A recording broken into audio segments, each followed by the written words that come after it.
Mi mbrëma mirë se erdhët emisionin I pavarur. Do më thënë I pavarur jo, I pavarur bashkë. Është I pavarur, palitar. Ne kemi militarin këtu sipër.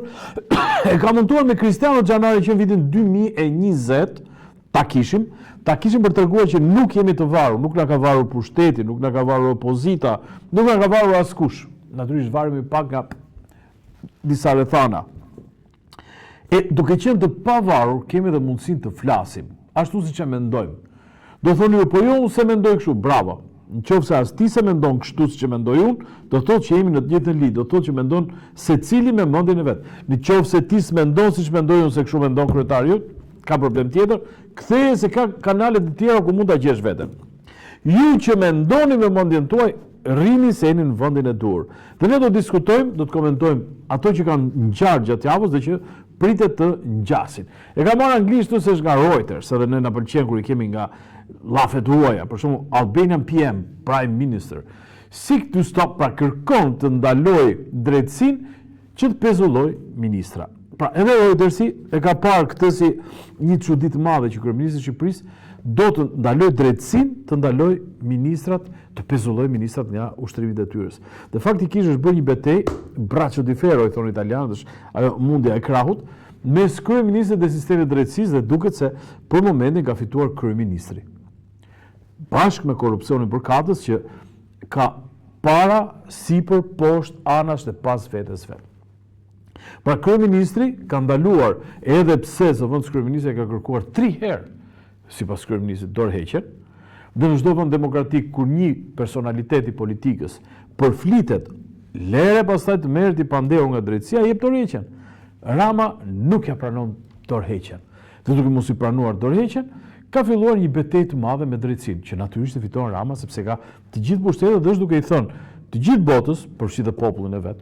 Populli është botës që nuk pyes se dëshmërdi fjala e saktë për njeri. Në qoftë se bota do ta pranojë këtë gjë, atëherë Shqipëria botërisht nuk është më vend demokratik. Se ne e dim këtu brenda. Unë kam thënë që kjo është një oligarki. Ky xhaxhi këtu është përfaqësues I denjë oligarkisë.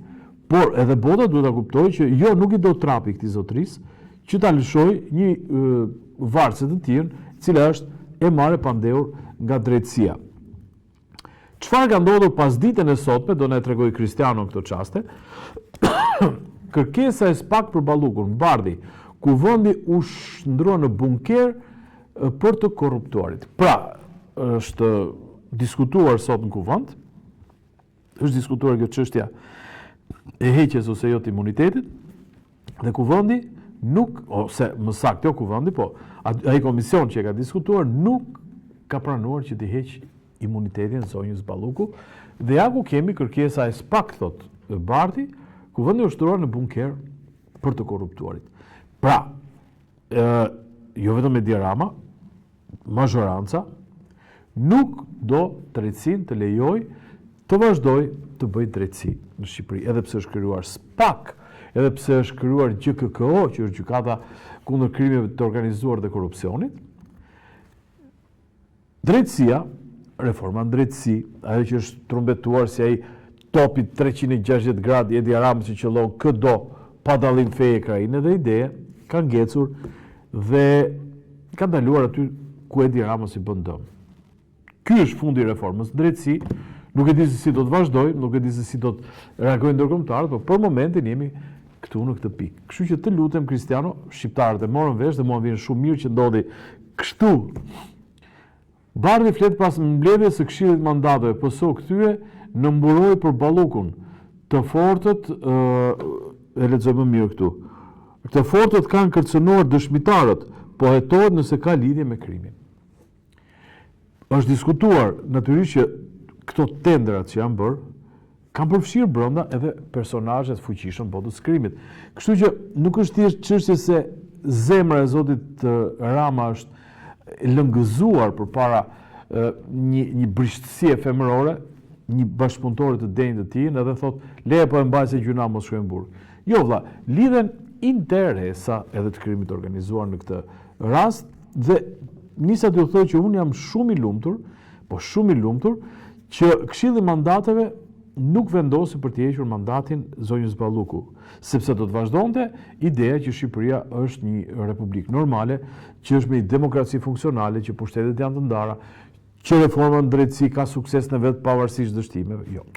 Shqipëria është një oligarki për pjesën politike, për përgjigjet Edi Rama dhe ka i gjithë pushtetet në duar bashkë me ortakun e tij Sali Berisha, dhe ky pushtet politik nuk do të çedoj, nuk do të lërë hapësirë që populli shkret mendoj, ore prit se kemi ne pushtet. Jo, pushtetin e ka oligarkia. Pushtetin e ka establishmenti politik, i cili është një ortakëri tashmë e shpallur, dhe duke bërë edhe sikur zjen, nuk e kanë lejuar Ballukun të bjerë edhe të lëshoj mandatin.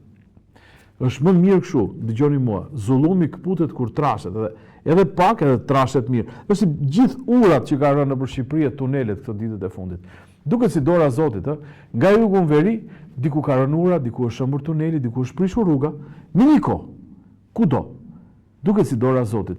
Edhe në këtë rast, nuk do të qenë mirë që ne të prisim dorën e Zotit, por kam përshtypjen që duke parë se çullat si jemi ne, kot për anekdotë, takoj një mikun tim sot mëngjes, shumë biznese ka provuar shkreti, hap këtu mbyll atje edhe turi varur më thotë kam hapur këtë. Po ç'sheti thash? Vari kokën e tha me ndërte e brek. Je i dështuar i thash. Pse tha? Po se ky popull s'ka byti thash. Ç'brek do i shesësh ti? Nëse, vazhdojmë. Ecim shokët e koleg. Shembja rrugëve në juglindje pasojë e korrupsionit. Unë jam dakord me këtë gjë, jo për retorik, jo për ironi, jam shumë dakord që rrugët natyrisht shomen prej korrupsionit. Pse do thoni ju?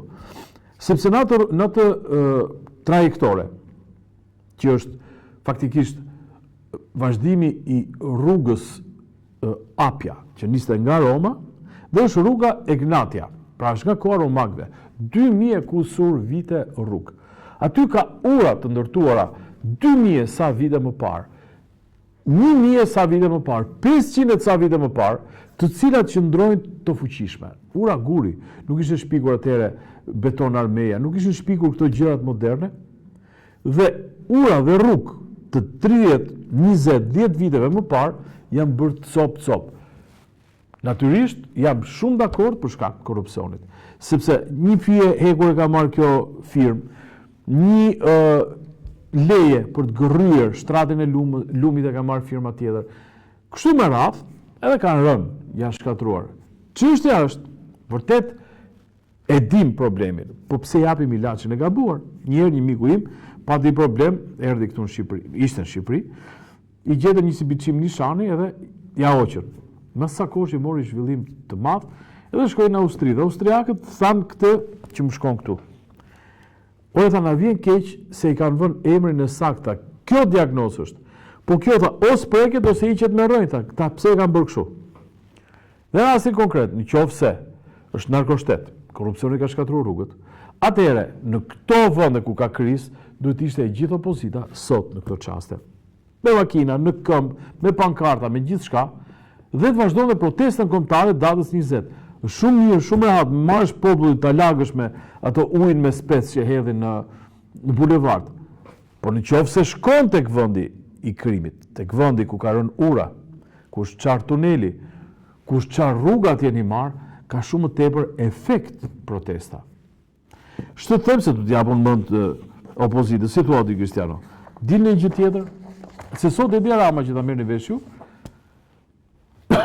kishte vajtur në Korçë. Po rruga aty Librazh është e bllokuar sot edhe për këmbësorët. Po, AVSH-ja ka thënë edhe për këmbësorët ndalohet, kalohet në atë segment rrugor. Kështu që kryeministri ka parë të udhës të fluturoj me helikopter dhe Berisha ta konsideroi këtë fluturon në Korçë me helikopter pasi u shëmën akset rrugore. Dhe këtë e kam parë edhe në postimin e plot qytetarëve korçar. Çështja është si për doktorin rreth parë, edhe për qytetarët korçar. Ore kur e pat kryeministrin që erdhi me helikopter, pse nuk dolët ta prisnit? E ti thoni dy fjalë. Pikërisht për hallin tuaj, jemi të izoluar, jemi të bllokuar. Apo kur na thret protesta, kur t'jemi në datë 28 kemi protestën tjetër, aty ka për ta parë Rama, se çka kemi për t'i bërë ne. Le të na hedhë ujin me spec në turi, ne do ta durojmë. Le të hedhë edhe gaz, ne do ta durojmë. Kaq. Të lutem, më nxirr gjë tjetër se jemi këtu tek Rama që ka fluturuar me avion. Rama tani. Ka marrë helikopterin i Ziu dhe ka vajtur në Korçë edhe në Vlorë. Me investitor ndërkombëtar. Tani si ti kalon do ta nga Librazhdi apo ti bini rreth e qark si thot ARSH-ja. Domethënë, nëse ti do të shkosh sot në Korçë, ARSH-ja sugjeron që të marrësh rrugën e Arbrit, kujdese mos zëri tuneli Murizit, dalësh në Shkup, Tetov, vjen Struk, në Struk këtu nga nga Qafthana, edhe vazhdon rrugën normalisht. Mos i bie rrugës ande nga Qaf Ploçi, se ande i Shëmbët, po bini këthe nga liçeni, nga rruga që ka bërë Italiani, edhe je në rregull. Nuk ka ndonjë problem. Rama tani me që kanë qenë të jashtëmit dhe me që ka patur 2 destinacione, prandaj ka marrë helikopterin Rama, edhe ka vajtur me ndërkombëtar bllokimi 0 përgjegjësi profesionale. Pra rruga ka rënë se ai lart se çka dashur të bëj. Por përgjegjësi profesionale, jo po themi ne u gërrye lumi dhe prandaj ra ura. Jo. Se u punua atje pas studiuar informacionin gjeologjik. Jo. Jo, bie vet. Dëgjoni mua, ka ndodhur dhe në vende të tjera dhe janë bërë dhe filma me këtë. Por në vendet e tjera, gjithashtu kanë marrë helikopterin kryeministrat edhe kanë fluturuar. Ashtu siç ndodh në Shqipëri, kështu që më mërzisni fare. Zoti kryeministër duhet ditë një gjë se mbase jo lere Kristi mirë bëre. Mbase edhe nuk e informojnë tamam. I dashur Edi. Kjo Himar Tepelen është qarë. Qaf Ploçi ka rënë. Ajo e Librazhit ka rënë. Shiko këtu, Oboti është 20 cm ujë. Domethënë, ka 30 cm është kaq ujë. Në rrugë, nuk diskutohet në për ara. Edhe këta banorët e Obotit unë kam thënë më mirë të mbjellin oriz, se orizi do shumë ujë. Se sa mbjellin gjëra tjera, se këta koti mbjellin.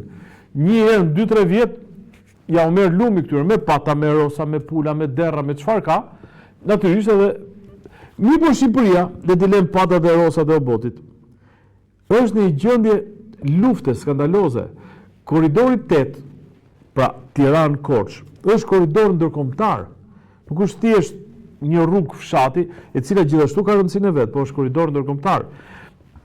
Ndërkohë që u zu Librazhd, u bllokua dhe alternativa ndaj nga Maliq-Gramsh.